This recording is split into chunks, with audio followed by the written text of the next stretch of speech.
Le projet de tramway reçoit le feu vert de Québec sans condition. Une piétonne happée par une automobile. Et après 2 ans d'absence, le FEQ est de retour et fait les choses en grand. Bon début de soirée à tous. Tout d'abord, nouvelle de dernière heure. Une tentative de meurtre à l'arme blanche est survenue en fin d'après-midi dans le secteur du lac Saint-Charles. Isaac, qu'est-ce qu'on en sait?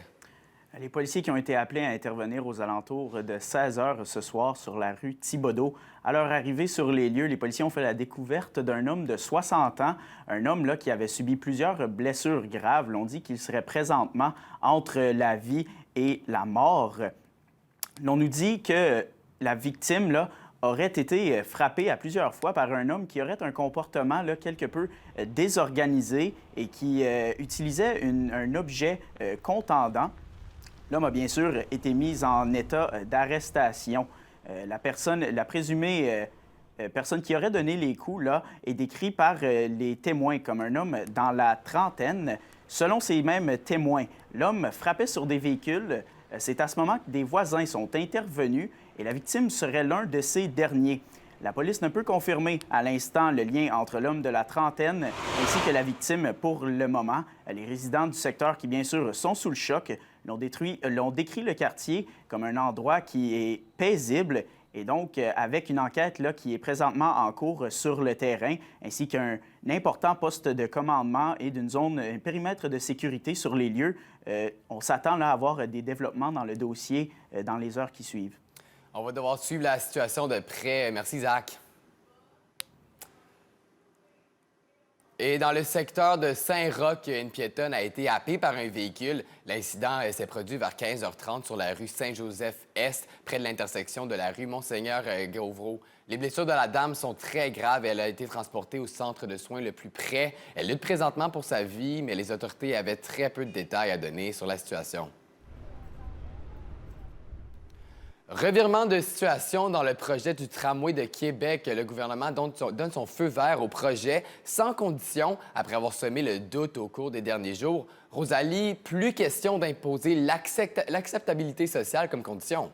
Le gouvernement a délivré ses décrets un peu plus tôt aujourd'hui. Alors, plus question de retirer la rue partagée du boulevard René Lévesque et plus non plus question de l'obligation de l'acceptabilité sociale. Ça veut donc dire que la Ville de Québec peut aller de l'avant avec les appels de propositions pour le matériel roulant.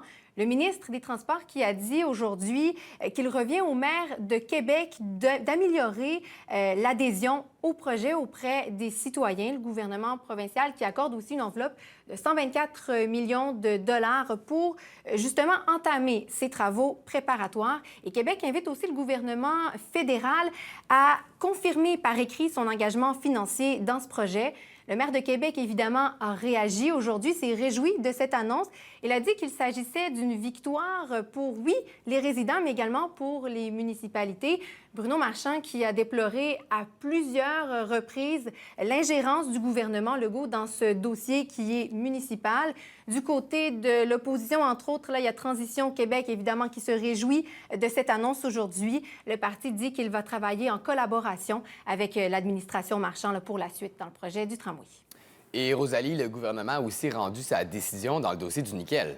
Malgré les nombreuses critiques quant à la qualité de l'air dans le quartier Limoilou et dans la Basse-Ville, le gouvernement va de l'avant avec son règlement qui vise à hausser les taux de nickel dans l'air, une hausse de 5 fois la limite permise actuellement.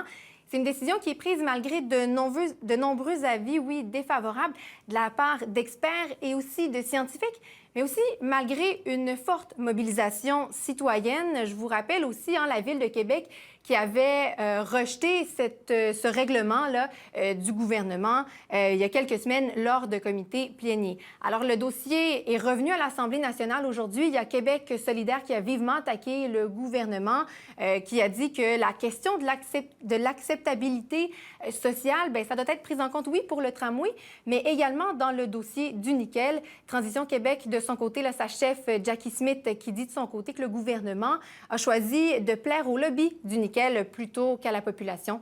Bruno Marchand qui dit donc ne pas vouloir lâcher le morceau et qu'il va évaluer les prochaines étapes dans ce dossier. Merci, Rosalie. Je vous en prie. Une nouvelle tant attendue après 2 ans d'attente, le Festival d'été de Québec est finalement de retour sur les plaines d'Abraham du 6 au 17 juillet cette année. On va rejoindre Amélie Trottier. Amélie, la programmation a été dévoilée ce matin et ça a été très bien accueilli. Et oui, le sourire était au rendez-vous pour ce retour-là d'un des événements les plus attendus de l'année. Et bon, il faut le dire, on avait un peu peur d'y croire après 2 ans d'attente, mais les mordus de musique ne seront pas déçus et seront même comblés avec cette programmation-là des plus diversifiées. On va avoir des artistes là, comme Alanis Morissette, Louis Fonzi et Maroon 5, pour en nommer que quelques-uns.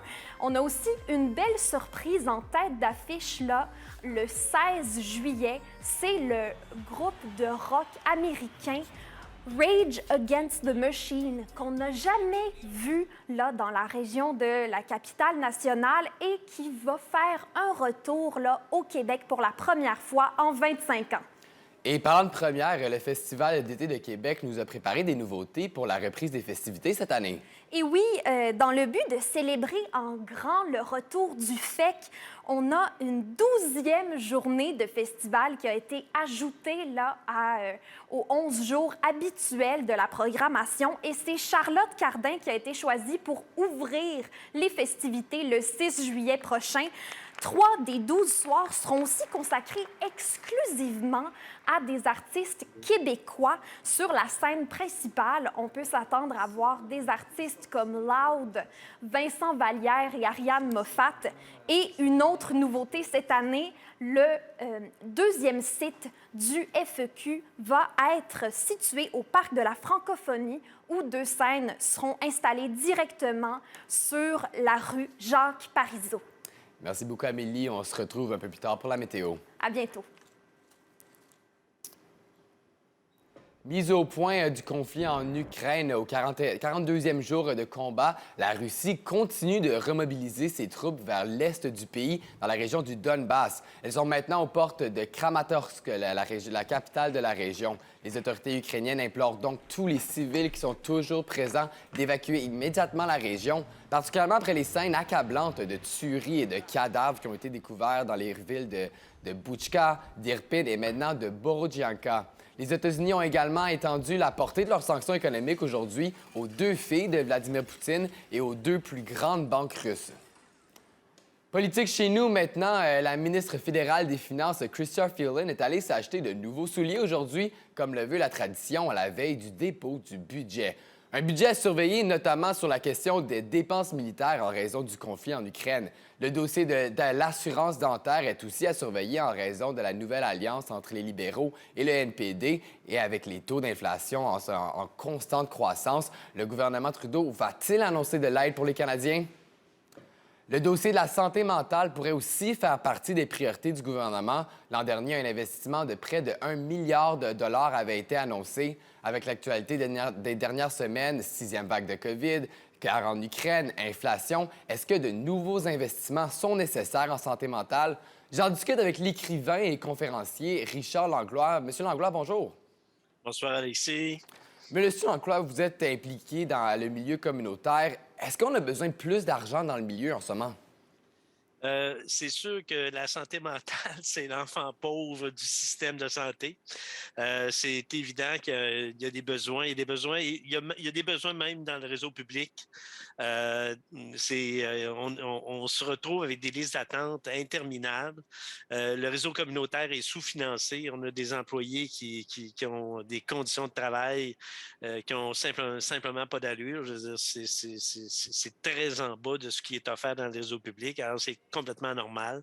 Ce qui fait en sorte qu'on perd au fur et à mesure des employés qui sont extraordinaires. Des fois, c'est au profit du système public, mais des fois, c'est simplement des gens qui vont quitter le monde de la santé ou de la santé mentale pour aller dans d'autres domaines. Ça aussi, ça existe. Mm-hmm. Et dites-moi, comment est-ce que les événements de l'actualité dernièrement impactent notre santé mentale? Est-ce que vous sentez vous-même les effets de l'actualité? C'est sûr que je regarde la guerre en Ukraine, par exemple. Bon, c'est sûr, on a parlé beaucoup de la COVID, de la pandémie, tout ça, puis on peut le voir. Moi, je l'ai senti autour de moi. Il y a beaucoup de gens qui vivent de l'anxiété, des gens isolés qui vivent plus d'anxiété qu'avant.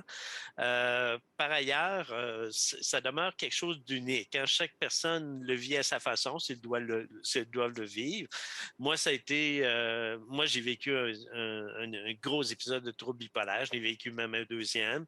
Et puis là, maintenant, j'ai une vie totalement stable, très, très stable, très heureuse. Alors, vous voyez, c'est d'une personne à l'autre, ça s'avère très, très différent.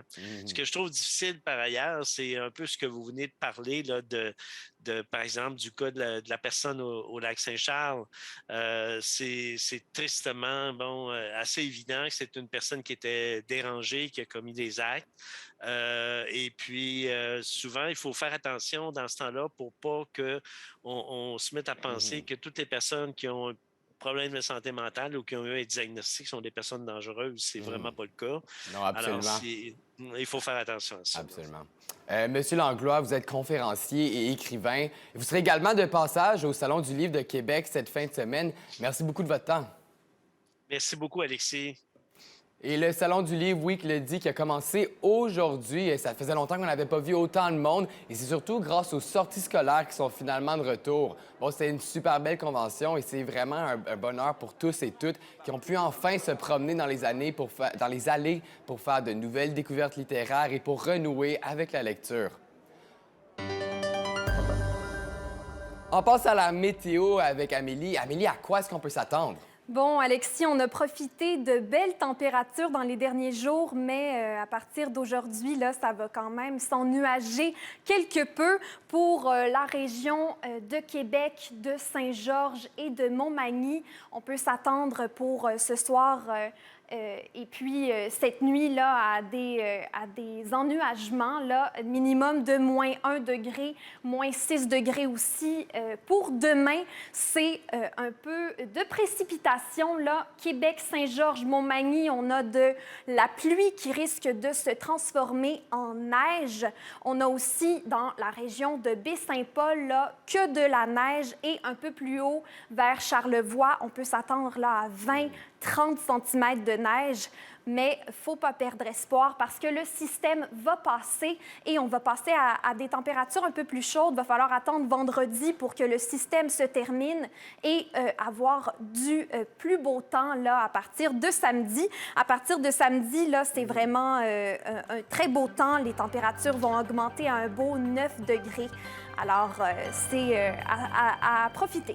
Merci beaucoup, Amélie. C'est ce qui conclut votre bulletin de nouvelles. Merci d'avoir été des nôtres. On se retrouve demain à 18h pour le TVA Nouvelles.